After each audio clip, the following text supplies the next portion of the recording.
Welcome to on record.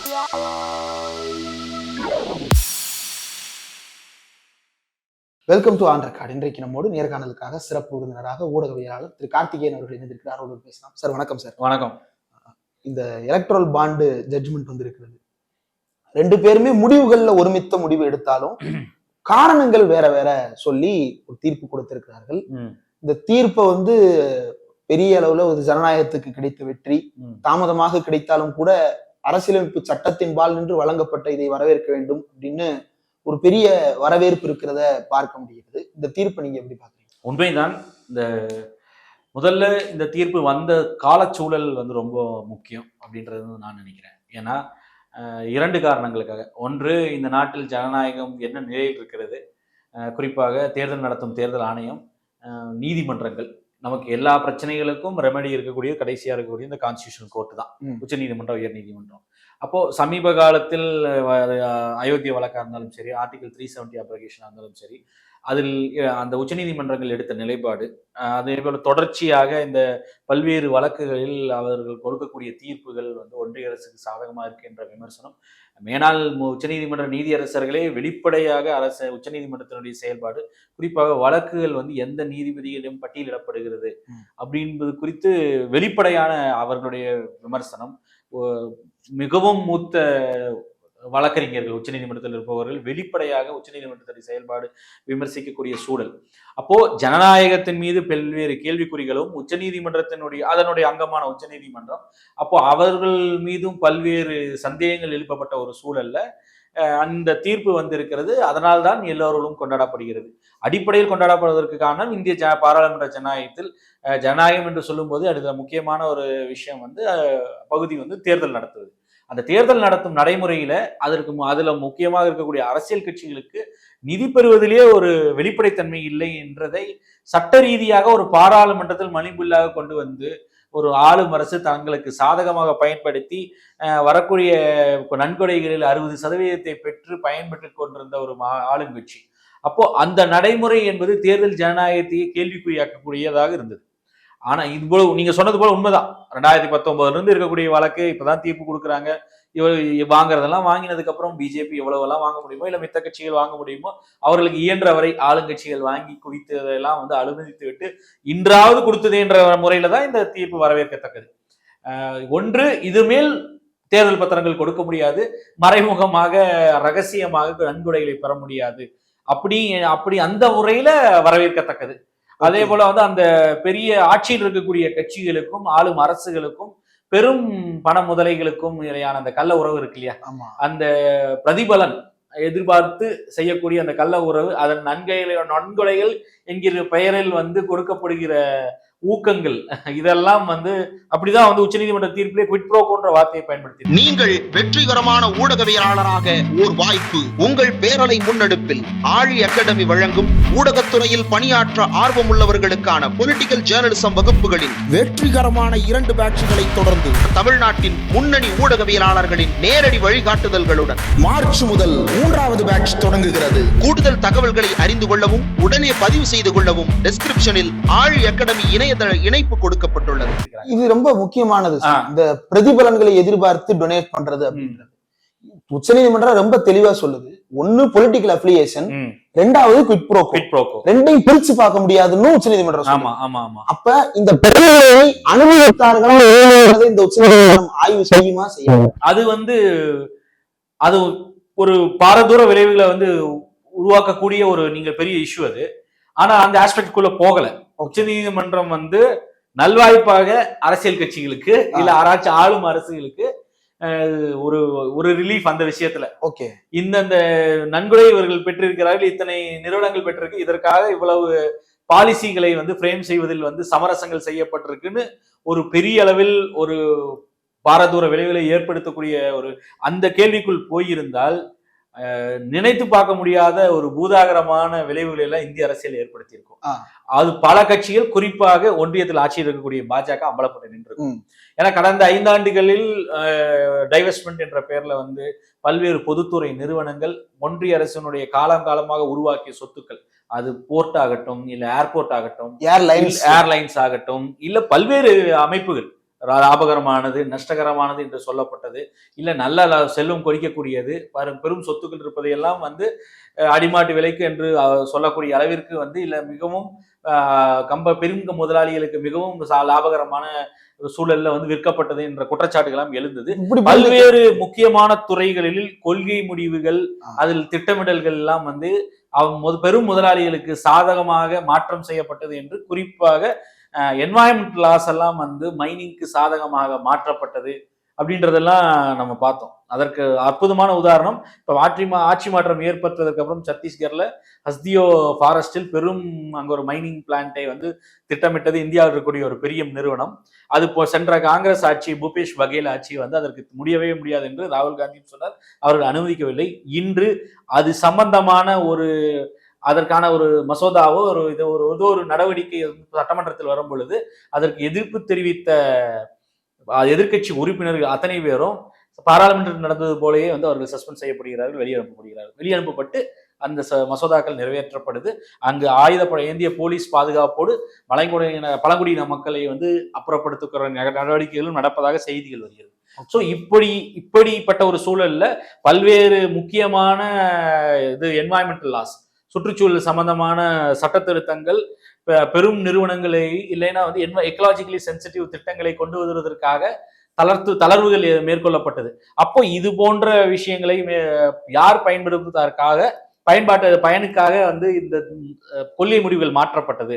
அப்போ இவர்கள் எல்லாம் வந்து எத்தனை நன்கொடை யாருக்கு கொடுத்திருக்கிறார்கள் என்று தெரிந்தால் இந்த பெற்ற நிறுவனங்களும் சரி, கொடுத்த நிறுவனங்களும் சரி அம்பலப்பட்டு போவார்கள். அந்த குவிட் ப்ரோக்கோ வெளியே வந்துச்சு அப்படின்னா அப்போ அதனாலதான் சொன்ன பாரதூரமான விளைவுகள்லாம் வரக்கூடும். ஆனா அது வருவதற்கான வாய்ப்புகள் மிக மிக குறைவுன்னு தான் நான் நினைக்கிறேன்.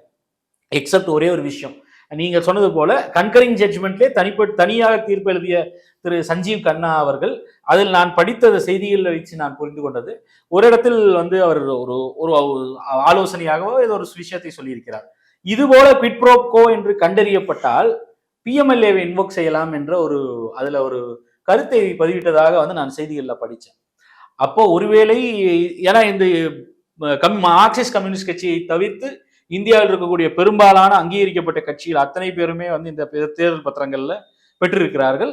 அதில் யார் கொடுத்தாங்கன்னு என்ற தகவல் தான் நமக்கு தெரியல. ஆனா ஏற்கனவே கொடுக்கப்பட்ட தகவலின் அடிப்படையில் பாத்தீங்கன்னா பாராளுமன்றத்தில் சமர்ப்பிக்கப்பட்ட தகவலின்படியே பாத்தீங்கன்னா 2017-18 அதாவது இஃபெக்டிவ்லி அன்றிருந்து 2022-23 ஆண்டு நிதி ஆண்டிற்குள் 16,000 சொச்சம் கோடி தேர்தல் பத்திரங்களாக வந்து விற்கப்பட்டிருக்கிறது. பல்வேறு கட்சிகள் வாங்கி அவர்களுக்கு கொடுக்கப்பட்டிருக்கு. அதில் வந்து 60% வந்து பாஜகவிற்கும், அடுத்தபடியாக வந்து காங்கிரஸ், திரிணாமுல் காங்கிரஸ், அப்புறம் பிஜேடியோ, ஒய்எஸ்ஆர் இந்த கட்சிகளுக்கு அடுத்த பக்கம் திமுகவிற்கும் பெரிய பெரிய தொகைகள்லாம் வந்திருக்கு.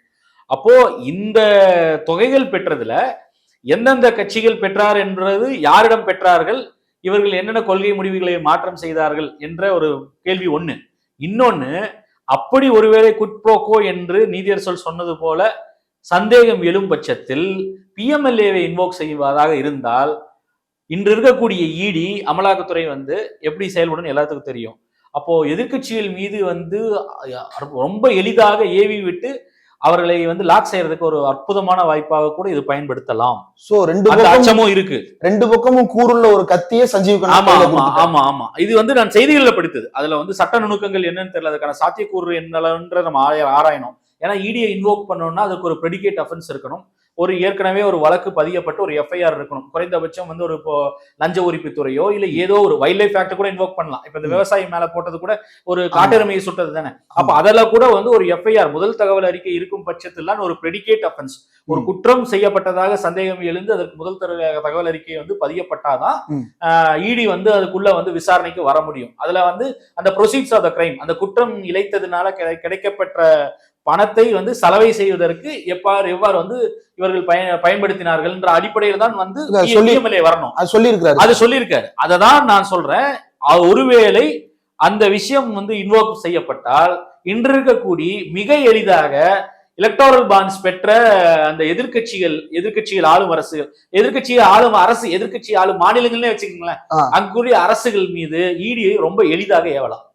அந்த ஒரு பெரிய பிரச்சனையும் இந்த நீதிமன்ற தீர்ப்புல இருக்கு. ஏவுங்கன்ற மாதிரியே தான் இருக்கு அந்த லைன். அந்த 46 அதனாலதான் நான் சொன்னேன், அந்த அந்த பாயிண்ட் வந்து நான் படித்த பொழுதே நமக்கு வந்து அதனாலதான் செய்திகள் அடிப்படையில் நம்ம வந்து டீடைலா வந்து படிச்சாலாம் வந்து அதுக்கான சாத்தியக்கூறுகள் என்னன்றது தெரியும். ஏன்னா ஒரு பிரெடிகேட் அஃபென்ஸ் வேணும். இதை மட்டுமே வைத்துக்கொண்டு இப்போ அடிப்படை கேள்வி இதுல ஒண்ணு வருது. அப்போ இது பிஎம்எல்ஏ இன்வோக் பண்ணலாம்னு சொல்லி நீதியரசர் சஞ்சீவ் கண்ணா அவர்கள் சொல்கிறார்கள் அப்படின்னா, அப்போ அதுல குவிட் ப்ரோகோ இருந்தது என்று எவ்வாறு வந்து தீர்மானிக்கிறது? அவர் இந்த நிறுவனம் இந்த கட்சிக்கு ஆளும் மாநிலத்துல ஆளுங்கட்சியா இருக்கக்கூடிய கட்சிக்கு இல்ல எதிர்கட்சிக்கோ யாரோ ஒருத்தருக்கு வந்து அந்த பணங்களை தேர்தல் பத்திரமாக கொடுத்திருக்குன்றது தெரிய வரும். ஒரு கொள்கை வந்து அவர்களுக்கு சாதகமாக இருக்கிறது கூட என்று தெரிய வரும். ஆனால் இதற்காகத்தான் அந்த பணம் கொடுக்கப்பட்டது, இதற்கு அப்புறம் தான் இந்த நடந்தது அப்படின்றத அதை கிரைம் எஸ்டாப்ளிஷ் பண்றது யாரு? அது குவிட் ப்ரோகோன்றத எப்படி எஸ்டாப்ளிஷ் பண்றது? அந்த பிரச்சனை தான் அங்க வருது. அதுலதான் ஈடிக்கு ஒரு அதிகாரம் இருக்கே சார். அவங்க எழுதுறதெல்லாம் எஃப்ஐஆர் தானே, என்னதான் எழுதி. என்ன பிரச்சனைனா அவங்க எடுப்புல அவங்க முதல்ல கேஸ் போட முடியாது. பிரெடிகேட் அஃபென்ஸ்ன்றது ஒண்ணு உருவாகணும். அப்ப முதல்ல வந்து ஒரு எஃப்ஐஆர் ஃபைல் ஆனாதான் நீங்க உள்ள வர முடியும். நேரடியில எடுப்புல வந்து ஈடிக்கு வந்து ஸ்ட்ரைட்டாவே வந்து ஒரு வழக்கா வந்து அவங்களே எடுத்து போட முடியாது. அதனாலதான் ஒரு எஃப்ஐஆர் போட்ட உடனே இங்க இருக்கக்கூடிய ஒரு அமைச்சரா வந்து ஏதாவது ஒரு டிவிஎஸ்சி கேஸோ ஏதோ ஒரு கேஸ் போட்டா உடனே அதை வைத்து வந்து உங்க வந்து பல விஷயங்கள் எடுக்க நினைக்கிறாங்க. அப்போ அந்த சிக்கல் வந்து எளிதாக வந்து ஒரு சொத்து குவிப்பு வழக்கோ இல்ல வந்து ஒரு லஞ்ச வழக்கோ ஏதோ ஒரு வழக்குல ஒரு முறைகேடுன்னு சொல்லி எஃப்ஐஆர் பதிஞ்சிட்டாலே இன்று ஈடி எல்லா பக்கமும் தேடி வந்து மோப்பனாய் போல தேடி வந்து கவிட்டு போறக்கு வெயிட் பண்ணிட்டு இருக்கு. அப்ப இதுல எஃப்ஐஆர் போட்டுட்டு தான் பண்ணணும்ன்ற ஒரு விதி இருக்கும் பொழுது, பிரெடிகேட் அஃபென்ஸ் இருக்கணும் பொழுது, அப்ப இதுல எப்படி வந்து பிரெடிகேட் அஃபென்ஸ் இருக்குன்றதை யார் முடிவு செய்கிறது? அது இல்லாமல் வர முடியுமா? அப்ப அதற்கு வழிவகை இருக்கா? சட்ட திருத்தம் கொண்டு வர வேண்டுமா? அதை வந்து உச்சநீதிமன்றம் வந்து பரிந்துரைக்குதா? ஏன்னா அவங்க வந்து சட்டத்தை இயற்ற முடியாது, சட்டத்தை வந்து பரிந்துரைக்குதா? அது பாராளுமன்றம் அது போன்ற ஒரு சட்ட திருத்தம் கொண்டு வந்து ஈடிக்கு அந்த அதிகாரத்தையும் கொடுக்க போகுதா? ஏன்னா வந்து இந்த ஏற்கனவே ஈடிக்கு ரொம்ப பாதகத்தை ஏற்படுத்தக்கூடிய அதிகாரங்கள் கொடுக்கப்பட்டிருக்குன்னு சொல்லி தவறுன்னு சொல்லி ஏற்கனவே உச்சநீதிமன்ற தீர்ப்பு வந்து ஒண்ணு இருக்கு, அந்த மதன்லால் சௌத்ரின்னு நினைக்கிறேன். அப்போ அதை வந்து தளர்வு செய்யும் விதமாக ஏற்கனவே அவர்களுக்கு அந்த கைது செய்யும் அதிகாரம் எல்லாவற்றையும் மட்டுப்படுத்தும் விதமாக அந்த தீர்ப்பு இருக்கும் பொழுது கடைசியாக வந்த ஒரு தீர்ப்புல வந்து நீதியரசர் பேரா திரிவேதி அவர்கள் இல்ல மீண்டும் அவர்கள் கைது செய்யலாம்னு சில சலுகைகள் எல்லாம் கொடுக்கும் விதமாக மீண்டும் ஒரு தீர்ப்பை வேற கொடுத்திருக்காங்க. அப்போ இந்த சூழல்ல இந்த பரிந்துரையின் அடிப்படையில ஒரு ஷார்ட்கட்டாக பயன்படுத்தி நீ எதிர்கட்சிகளை குறிவைப்பதற்கு இதுவும் பயன்படுத்தப்படுமா அப்படின்ற ஒரு சந்தேகம் இருக்கு எனக்கு. ஆனா குறிவைக்கிறதுக்கு பயன்படுத்த கூடாதுன்னு இதுக்கு முன்னாடி இடி கேசஸ் விசாரித்து கொண்டிருந்த இதே சஞ்சீவ் கண்ணா மணிஷ் சிசோடியா கேசஸ்ல பேசி இருக்கிறார். ஆமா, கடைசியில பெயில் கொடுக்கலையா? ஆனா பெயில் கொடுக்கல. சோ அந்த கேஸ் 2 நாள்ல வந்து டிஃபென்ஸ் ஹியரிங் 2 நாள் ஆர்கியூ பண்ணாங்கன்னா இட் வில் ஃபால் ஃபிளாட் அப்படின்ற வார்த்தை ஓபன் கோர்ட்ல சொன்னது. மணிஷ் சிசோடியாவுடைய வழக்குல, பிணை வழக்குல, அந்த பெயில் கேஸ்ல ஹியரிங் அப்போ அவர் வெளிப்படையாக சொன்னது 2 நாட்கள் எதிர்த்தரப்பு, அதாவது மணிஷ் சிசோடியா தரப்பு வந்து வாதாடினால் இந்த வழக்கு தவிடுபடியாகுன்றது பச்சையா சொன்னா அப்படிதான், வில் ஃபால் ஃபிளாட் அப்படின்னு ஓபன் கோர்ட்ல ஆர்பிட்டர் டிக்டம் வெளிப்படையாக சொன்னார் நீதியரசர் உச்ச நீதிமன்றத்துல. ஆனா தீர்ப்பு ஒரு வாரம் கழித்து வந்த பிணை வந்து மறுக்கப்பட்டது. அது வேற. 2 நாள்ல கிடைக்க வேண்டிய நீதி 1 வாரம் ஆனதுக்கு அப்புறமும் 2 வாரத்துல கேஸே ஒண்ணு இல்லாம போயிருன்னு சொன்னது. ஆனால் 1 வாரம் கழித்து வந்த தீர்ப்புல வந்து அவருக்கு பிணை மறுக்கப்பட்டது மணிஷ் சிசோடியாக்கு. அதனால எதையுமே உச்ச நீதிமன்றம் சொல்றது வந்து இன்றைய சூழல்ல we must take it with a pinch of salt. நீங்க சொல்வதனாலேயே வந்து ஒரு அடுத்த தீர்ப்பு இப்படி வரும்னு அது இப்போ எல்லா நீதிமன்றங்களுக்கும் பொருந்தும். நம்ம நீதிமன்றங்களை விமர்சிக்கல. அதனால வந்து ஒரு ஆப்சர்வேஷன் வர்றது, அந்த ஆர்பிட்டர் டிக்டத்தை வச்சு நம்ம எப்படி வரும்னு சொல்ல முடியாது. பல வழக்குகள் அதை பார்த்திருக்கோம். ஆனால் இந்த சூழல்ல இப்படி இவர் சொன்ன கருத்தை எப்படி உச்ச நீதிமன்றத்தை சொன்ன கருத்தை வந்து இப்போ ஒன்றிய அரசு எடுக்க போகுது அப்படின்றதுதான் ஒரு கேள்வி. உச்ச நீதிமன்றம் சொல்லிட்டதுனாலேயே உடனே வந்து மார்ச் 6ஆம் தேதிக்குள்ள எல்லா தரவுகளையும் எஸ்பிஐ வந்து கொடுத்துரும், எலெக்ஷன் கமிஷனும் வாங்கிட்டு மார்ச் 15ஆம் தேதிக்குள்ள 13ஆம் தேதிக்குள்ள 7 நாள்ல அதோட வெப்சைட்ல எல்லாத்தையும் அப்டேட் பண்ணிடும். எந்த டோனரு யார் யார் எந்தெந்த கட்சிக்கு எத்தனாயிரம் எவ்வளவு டினாமினேஷன்ல கொடுத்தான்னு எல்லா டீட்டெயில அப்லோட் பண்ணிடுவாங்க அப்படின்ற நம்பிக்கை இது வரைக்கும் எனக்கு வரல. ஏன்னா எனக்கு தெரியல, எனக்கு இன்னும் என்ன ஃபார் சம் ரீசன் எனக்கு அந்த நம்பிக்கை வரல. இல்ல எதிர்கட்சிகள் ஓப்பனா சொல்லலாம், இல்ல நான் இவ்வளவு வாங்கியிருக்கேன் இவ்வளவு பேர்ட்ட வாங்கியிருக்கேன், என்ன அவங்களா முன் வந்து சொல்லலாம். சரி, என்ன காரணத்திற்காக சொல்லணும்னு எதிர்பார்க்குறீங்க? ஒரு வெளிப்படைத்தன்மை. அது ஏன் வந்து அரசாங்கமே அது நாங்கள் குற்றமற்றவர்கள் இவங்க நிரூபிக்க அப்படி யார் கேக்குறாங்க? இல்ல பொதுவாக அப்படி ஒரு கருத்து இருக்கு. அதாவது வந்து நீங்க ஐடியல் வேர்ல்ட்ல அது சரி, நீங்க சொல்லக்கூடிய வந்து ஒரு வாதத்துக்கு எடுத்துக்கலாம். எதிர்கட்சி எல்லாம் காங்கிரஸ், திமுக, பிஜு ஜனதா தள், ஒய்எஸ்ஆர், திரிணாமுல் காங்கிரஸ், அரவிந்த் கெஜ்ரிவால், ஆம் ஆத்மி கட்சிக்கும் பணம் வந்திருக்கிறதுல இவங்க எல்லாம் முன் வந்து நாங்க எங்களுக்கு இவங்க இவ்வளவு கொடுத்தாங்க அப்படின்னு முன் வந்து எல்லாரும் கொடுக்குறாங்கன்னு வச்சுக்கோங்க, வெளியில தகவலை சொல்றாங்க, உடனே பிஜேபி வந்து வெளியில சொல்லிடுமா எனக்கு 6546 கோடி ரூபாய் எங்கிருந்து வந்துச்சுன்னு சொல்லிடுமா? அவங்கதான் பாசிஸ்ட் ஆச்சு. அது பாசிஸ்ட் ஆட்சின்றதால விட முடியாது. இந்த தகவலை தெரிந்து கொள்ளக்கூடிய உரிமை இந்த நாட்டு மக்களுக்கு இல்லைன்றதான் ஒன்றிய அரசுடைய வாதமாக வந்து சமர்ப்பிக்கப்பட்டது உச்சநீதிமன்றம். இவங்க கிட்ட வந்து ரைட் டு இன்ஃபர்மேஷன்ன்றது வந்து ஃபண்டமெண்டல் ரைட் கிடையாது, ஃபண்டமெண்டல் ரைட் கிடையாது. மட்டும் அதை மட்டும் சொல்லல, இந்த தகவலை தெரிந்து கொள்ளக்கூடிய உரிமை இந்த நாட்டு மக்களுக்கு இல்லை அப்படின்ற, வாக்காளர்களுக்கு இல்லைன்னு வாதிட்ட கட்சி கிட்ட இவங்க எல்லாம் விட்டதுனால அவங்க விட்டுருவாங்க அப்படின்றது. இது வந்து ஷிஃப்டிங் தி கோல் போஸ்ட். ஓகே, நீங்க எல்லாம் முதல்ல கொண்டு வந்து விட்டீங்கன்னா பிஜேபி விட்டு, பிஜேபி அப்படியே வந்து உடனே ஒரு மாரல் ஹை கிரவுண்ட் எடுத்து தார்மீக அடிப்படையில ஐயோ எல்லா எதிர்கட்சிகளும் வெளியே விட்டாங்க, நம்மளும் வெளியே விடாம இருந்தா பெரிய அசிங்கம் அப்படின்னு சொல்லிட்டு அப்படியே வந்து மனசாட்சி பொங்கி போய் அமித்ஷாவும் மோடியும் அப்படியே வந்து உடனடியாக அடுத்த வேலையா வந்து வெளியில வந்து பத்திரிகையாளர் சந்திப்பு நடத்தி 10 வருஷம் நடத்தாத சந்திப்பு நடத்தி ஜேபி நட்டா வந்து சொல்ல போறாரு, அப்படியே எங்களுக்கு பாருங்க இவ்வளவு எலக்ட்ரல் பாண்ட் வந்தது, எங்க வெப்சைட்ல பாத்துக்கலாம் அப்படியே டீடைல். இதெல்லாம் காமெடியா இல்ல கேக்குறதுக்கு? இதுதான் ஷிஃப்டிங் தி கோல் போஸ்ட்ன்றதா. இது நான் என்ன கேட்கிறேன், எதிர்கட்சிகள் எல்லோருக்கும் ஒரு நியாயம், இந்த அந்த நியாய நீதியை வந்து இல்ல சட்டத்தை வகுக்க வேண்டிய இடத்துல இருக்கக்கூடிய ஆளுங்கட்சி வந்து அதை மட்டும் கடைபிடிக்காதான். ஆனா இவங்க எல்லாம் அவங்க பண்ணுவாங்கன்னு எதிர்பார்க்கிறதே வந்து நியாயமா தெரியும். உங்களுக்கு என்ன நியாயம்? இது எல்லாரும் லாஜிக் இருக்கா? இன்னைக்கு வந்து எம்எஸ்பி வேணும் அப்படின்னு, எனக்கு குறைந்தபட்ச ஆதார விலைன்னு வேணும்னு கேட்கக்கூடிய போராடக்கூடிய விவசாயிகளுக்கு எதிராக இது கண்ணீர் குண்டு வீசி இல்ல தடியடி நடத்தி அந்த கண்ணீர் புகை குண்டு வீசினதுல பாதிக்கப்பட்ட ஒரு விவசாயி இன்னைக்கு செத்துட்டாரு. அந்த போராடக்கூட ஒரு விவசாயி இறந்துட்டார் என்று அப்படின்னு செய்திகள் வந்திருக்கு. அதே போல இந்த டெல்லியை சுத்தி போர் சூழல் போல உள்ள வர முடியாத மாதிரி எல்லா பக்கமும் சாலைகள் அடைக்கப்பட்டு ஒரு ராணுவ இது ஒரு போறப்ப எப்படி இருக்குமோ அந்த பெரிய ஆணிகள் பதிக்கப்பட்ட ரோடு ஃபுல்லும் வந்து எல்லாம் நெயில்ஸை போட்டு அதுல வந்து எந்த வாகனமும் வர முடியாத மாதிரி இன்று டெல்லி சுற்றும் வந்து ஒரு சூழப்பட்டிருக்கு. ஆனா குறைந்தபட்ச ஆதார விலை கொடுக்கணும்னு சொன்ன எம்.எஸ். சாமிநாதனுக்கு நாங்க பாரத ரத்னா கொடுத்துருக்கோமே. சரி, நான் என்ன கேட்கிறேன், அப்புறம் ஏன் வந்து அவர் பண்ண ரெக்கமெண்டேஷன்ஸ் எல்லாம் வந்து அந்த கமிட்டி கொடுத்துச்சுல ரெக்கமெண்டேஷன்ஸ், அதை ஏன் வந்து அரசாங்கத்தோட வெப்சைட்ல இருந்து தூக்கிட்டீங்க? இல்லையே, தூக்கிட்டாங்க. ஆமா, அதுல இல்லையே. இப்போ அதுதான் முன்னால் இருக்கக்கூடிய குற்றச்சாட்டு. எம்.எஸ். சுவாமிநாதன் கொடுத்த பரிந்துரைகள், அது முக்கியமான பரிந்துரைகள், எதெல்லாம் இவர்கள் நிறைவேற்ற வேண்டும் என்று விவசாயிகள் இன்னைக்கு போராடிட்டு இருக்காங்களோ அந்த பரிந்துரைகள் வந்து அரசாங்கத்தினுடைய அதிகாரப்பூர்வ தலைங்கள்ல இப்ப இல்லைன்றதான் குற்றச்சாட்டு. நீங்க தான் விவசாயிகளை இவ்வாறு கையாளக்கூடிய ஒரு அரசு, அதே போல வந்து ஓராண்டுகளாக போராடி 700க்கும் மேற்பட்ட விவசாயிகள் உயிரிழந்து அன்றெல்லாம் வந்து அவர்களை வந்து கைகூலிகள்னு சொல்லி ஏளனம் செய்து வெளிநாட்டு கைகூலிகள்னு சொல்ல ஏளனம் செய்த இந்த ஆளும் கட்சி இன்னைக்கு உத்தரப்பிரதேச தேர்தல் வர்றதுக்காக அவசரமா அதை நிறுத்தி வச்சுட்டு தேர்தலை சந்திச்சது. அவர்கள் மீது, அந்த விவசாயிகள் மீது காரேற்றி கொண்ட ஒன்றிய இணையமைச்சர், உள்துறை இணையமைச்சருடைய மகனுக்கு வந்து ஆதரவாக இன்னும் வந்து அவங்க செயல்பட்டு இருக்காங்க. இதுவரை அந்த அமைச்சர் பதவி கூட விலகல. இவர்கள் தான் வந்து அப்புறம் பெண்களுக்கு பாலியல் தொந்தரவு கொடுத்ததாக இருக்கக்கூடிய பிரிஜ்பூஷன் சிங், அங்க இருக்கக்கூடிய ரெஸ்லிங் ஃபெடரேஷன், இந்தியாவுக்கு மல்யுத்த வீரர்கள் ஒலிம்பிக்ல மெடல் வாங்கி கொடுத்த, தங்கம் வாங்கி கொடுத்த பெண்கள் கதறி எழுதி ரிட்டையர் ஆக போறேன்னு சொல்லிட்டு போறாங்க, சாக்ஷி மாலிக் ஐ அம் ஹேங்கிங் மை பூட்ஸ் அப்படின்னு.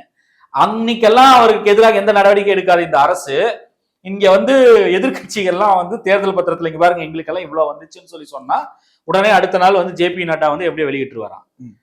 வேடிக்கையா இல்ல? எவ்வளவு ஒரு முட்டாள்தனமான ஒரு எதிர்பார்ப்பது இல்ல. ரொம்ப பேசிக்கா இன்னொரு இல்ல, இது என்ன சொல்ல வருதுன்னா அப்படின்னா, நீங்க இது ஐடியல் வேர்ல்ட்ல நடக்கும், அது எங்க எப்ப நடக்கும் தெரியுங்களா?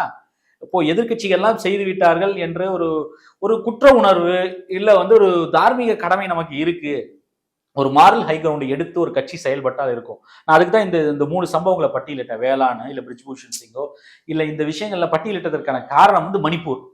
மணிப்பூருக்கு இதுவரைக்கும் போகாத ஒரு பிரதமர், மணிப்பூர்ல சிறப்பான நடவடிக்கை எடுக்கப்பட்டதுன்னு பாராளுமன்றத்தில் சொன்ன நபர் தான் இந்திய பிரதமர் திரு மோடி அவர்கள். இன்னைக்கு வரைக்கும் அங்க வந்து இயல்பு நிலை திரும்பல, அமைதி திரும்பல, இன்றும் வந்து கலவர பிரச்சனைகள் இருந்துட்டு இருக்கு. பிணங்களை புதைக்க முடியாம 87 பிணங்கள் ஒரே இடத்தில் புதைக்கப்பட்டது. இதெல்லாம் வந்து எத்தனிசை நடந்த நாடுகள்ல தான் நான் பார்த்திருக்கோம். அந்த காட்சிகள் இந்த அரங்கேறியது இந்த மணிப்பூரில் 1 மாதத்திற்கு 1.5 மாதத்துக்கு முன்பு. அப்போ இந்த ஆட்சியாளர்கள்ட்ட வந்து நீங்க இந்த நேர்மை எப்படி எதிர்பார்க்குறீங்க? இதெல்லாம் அந்த ஒரு தார்மீக கடமை நமக்கு இருக்கு, பொறுப்பு இருக்குன்னு நினைக்கக்கூடிய கட்சிகளுக்கு தான் வரும். இதெல்லாம் நீங்க வெளிநாடுகள்ல இருக்கக்கூடிய கட்சிகள்ல பார்க்கலாம். எதிர்கட்சி வந்து இப்போ இது போல ஒரு சம்பவம் வந்து இப்போ ஐ திங்க் ஏதோ ஒரு யூரோப்பியன் யூனியன் நாடுகள்ல இப்ப நடந்திருக்கு. ஒரே ஒரு நபர் பாதிக்கப்பட்டார் என்பதற்காக, நான் செய்தியில படிச்சேன், ஒரே ஒரு நபர் பாதிக்கப்பட்டார் என்பதற்காக, ஏதோ ஒரு பரிந்துரையில ஏதோ ஒரு நபர் பாதிக்கப்பட்டார் என்பதற்காக அந்த நாட்டினுடைய குடியரசுத் தலைவர் பிரதமரோ ராஜினாமா செய்து விட்டார். அந்த நாடுகள்ல நடக்கும்.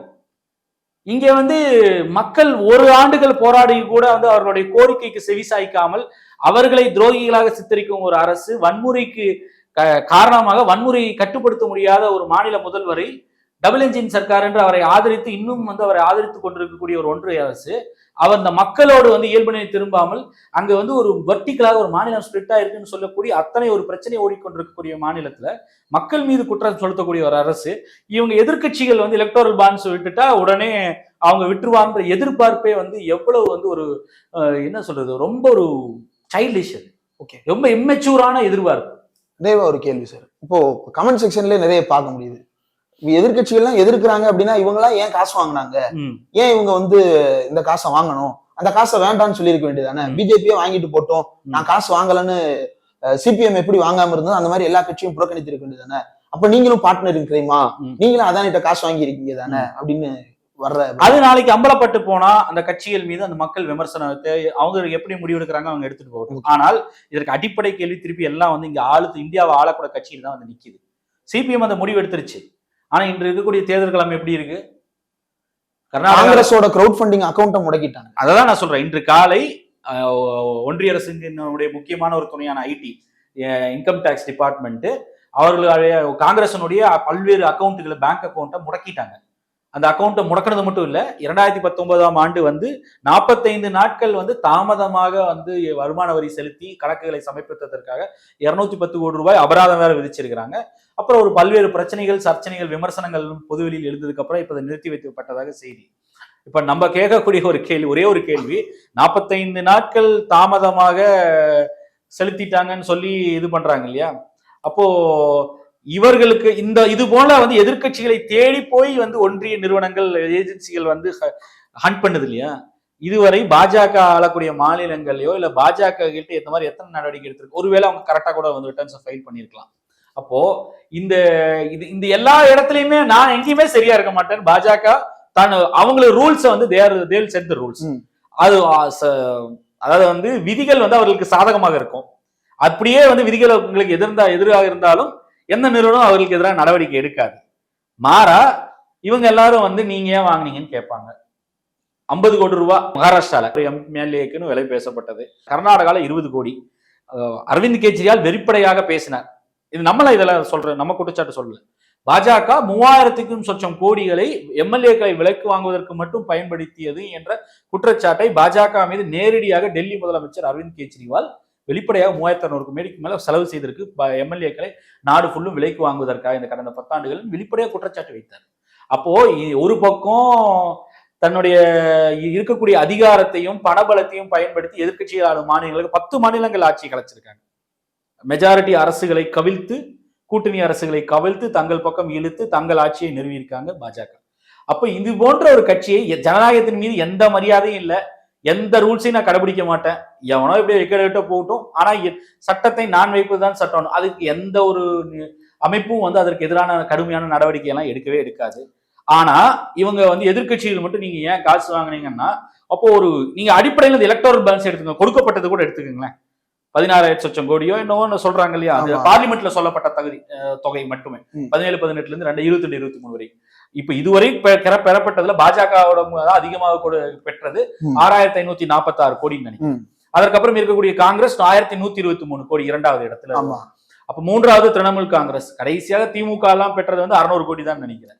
பாஜக மொத்தம் பெற்றதுல 10% என்னமோ பெற்று இருக்காங்க. இப்போ நான் வந்து என்ன அடிப்படையில ஒரே ஒரு கேள்வி, இவ்வளவு பணம் வைத்திருக்கக்கூடிய ஒரு கட்சியை எதிர்த்து 60% வந்து ஒரு நாட்டுல இருக்கக்கூடிய அத்தனை தேர்தல் பத்திரத்துல ஒரு கட்சிக்கு போகுது, எல்லா கட்சியும் 40% பகிர்ந்துக்குவாங்களாம்.